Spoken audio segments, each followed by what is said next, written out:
You don't know.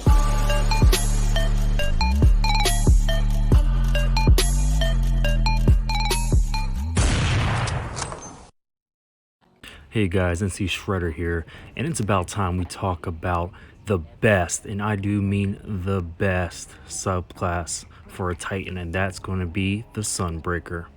And I'm specifically referencing the Coda the Devastator. Its first perk is Timeless Warrior, where picking up your throwing hammer triggers health regeneration, and you can constantly do this as long as you're quick enough. It gives you about 5 seconds to pick it up before it disappears, and you have to wait for that cooldown. Then you have Roaring Flames, where damage with solar abilities increases their damage for a short amount of time and stacks up to 3 times. So this is super important in reference to the super, the Burning Maul, which reads, summons a large hammer to swing at enemies, deals quick concussive blows or slam to deal massive damage, and send forward a trail of fire. So when you're smashing the ground, creating these solar sunspots, the Roaring Flames effect kicks in and it goes up to 3 times. Then you have the melee, the Throwing Hammer, which throwing a hammer at your enemies, you can pick it up and instantly recharge your melee as well. So the hammer is pretty awesome. It kind of reminded me of the Hunter throwing knife, but super buffed in this case.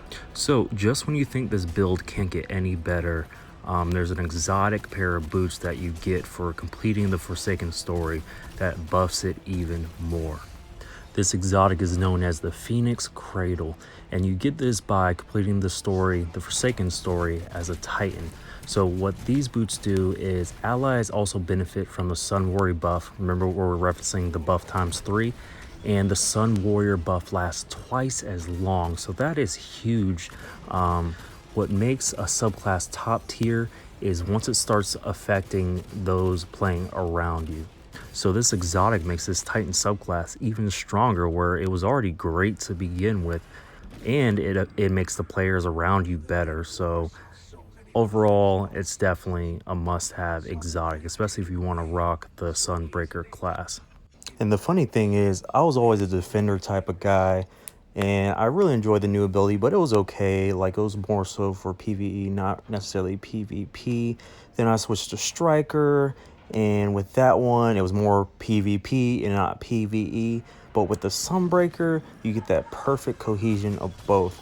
So I don't find myself constantly switch back and forth my subclasses when I'm doing different types of activities. So although it doesn't take a super long time, it is a bit tedious. This is a great build for both PvP and PvE. You guys will not be disappointed. So I hope you guys enjoyed the vid, and take a chance and try this build out, and you'll see you'll do great things with it. Anyways, thank you guys for watching. As always, don't forget to like and subscribe, and peace. 3 opponents down. They're staggering. Don't let up.